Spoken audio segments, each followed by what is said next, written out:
Hello and welcome to my channel, Blythewood Arts. Today I'm going to be doing a drawing of my dog in what we call doggy jail, and it's going to start off. I've already done the basic sketch in a Pilot Eno Soft Blue color pencil. I went ahead and skipped through that because it's kind of hard to see the sketching outline whenever I use it, so I've already done the outline in the soft blue, and now I've sped up me inking it in. And so you'll see me going through using my Faber Castell pens to go ahead and put in the inking and outlining on this drawing, and then later on you'll see me come back with my Copic sketch markers and start to do all the coloring it in. But while all this was going on, I figured I'd basically use this time and kind of go over what had happened this day that made me put the dog in what we call doggy jail, and kind of go over a little bit more about what's actually in the image, because what I'm drawing right now is actually a crutch, an old wooden crutch that we had up in our attic, and we actually used it to put across the door frame to keep the dog into what we call the mud room. But earlier this day, I actually live on a farm or a ranch, depending on who you are, and I had to go and feed the cows. And naturally, I don't really have a whole lot of help to go and feed on that particular day. But the dog came with me, and she, of course, wanted to jump around, follow the tractor. She tried to jump in the cab at first, but I made her get down. So whenever I was going to the hay barn to get up some hay and then go take it into the fields, she was following me, going down the road, staying beside the tractor until we got to where we come off of the pavement and go into the field to get the hay out of the hay barn. And it's muddy. It's been raining out. There's giant ruts come through from where the tractor is going in, and then of course the rain has been filling up into all the ruts and created puddles and created sloppy mud. And what does she do but run straight for the mud puddle, straight into all of the water, jumps around, and this is really gummy mud.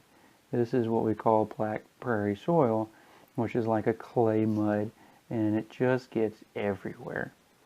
And because it's been raining and she's going behind where the tractor is, she's sinking up to, well up to her elbows. And then whenever she's running in the puddle, she's throwing water up and getting her entire self just filthy. So she's basically being a happy dog.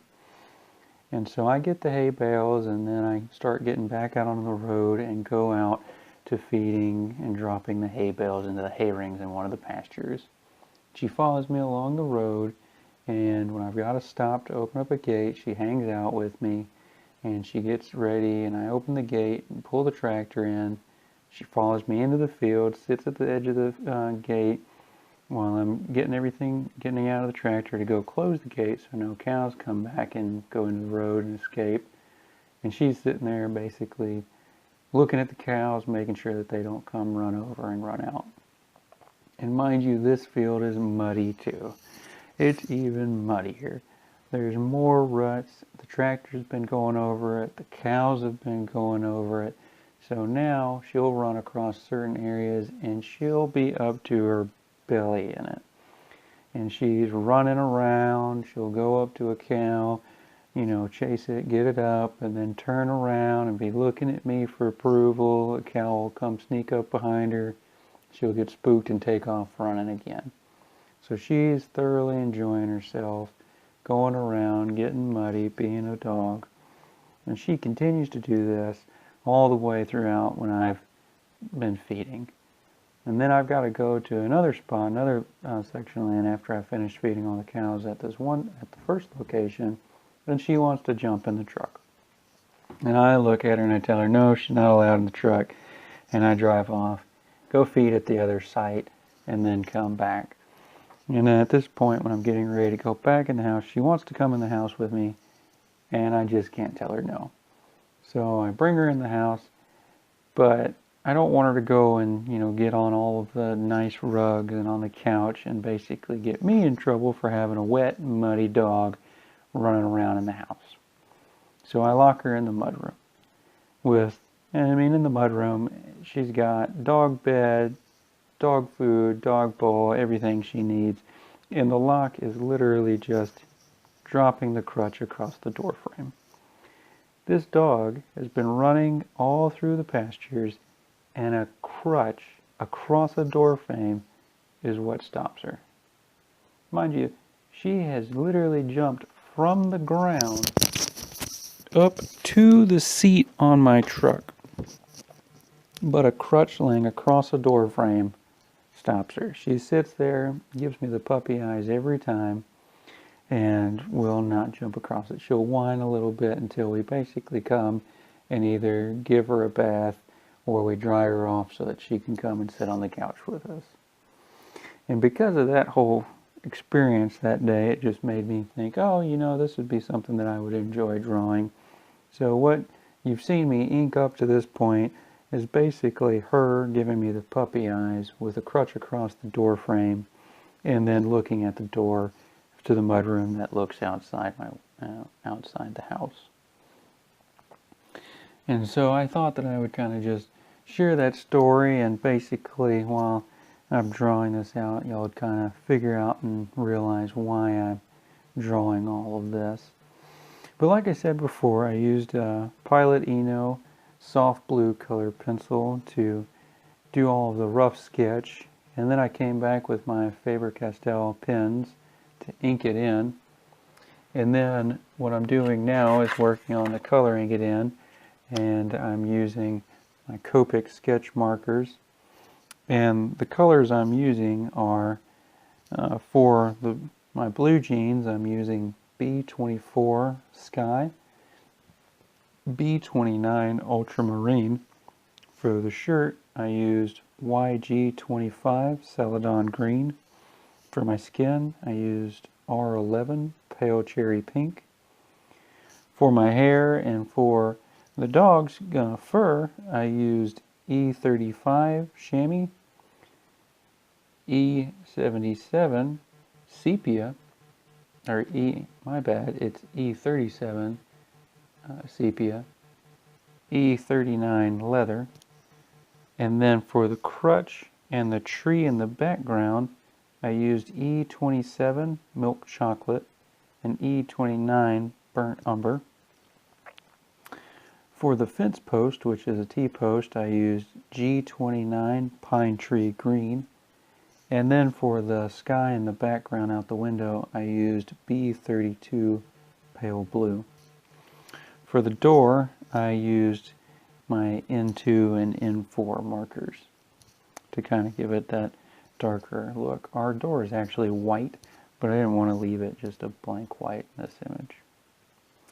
The other thing I did was I end up coming back in the end and using my Uniball Signia white gel pen to kind of create a little bit of highlight on the fence post as well as the eyes, and kind of clean up the white part of the eye on the dog. Otherwise, that's kind of the story behind this drawing, as well as the materials that I used. I'll try to make sure to put in a list of the description of all of the materials that I used to make this piece. Otherwise, thank you for watching, and I hope you enjoy it.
So here you can see me using that white Uniball Signia pen to create a little bit more of the white and go over that.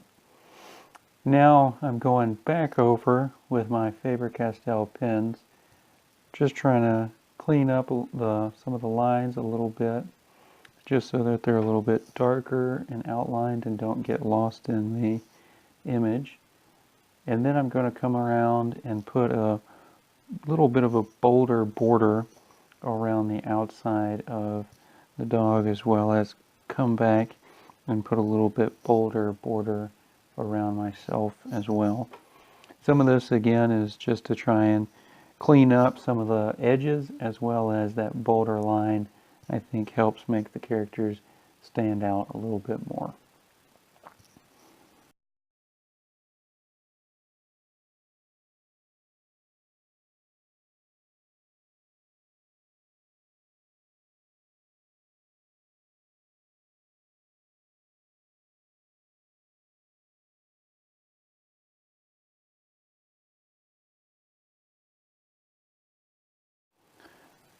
Well, I hope you've enjoyed the video, and come back for the next one. At the very end, I'll make sure to put a still image and a scan of the finished piece along with the markers that I had on it. Well, thank you again. If you enjoyed it, please hit the like button and then hit subscribe so that you'll be notified for all my future content. Hope that you'll come back. Thank you.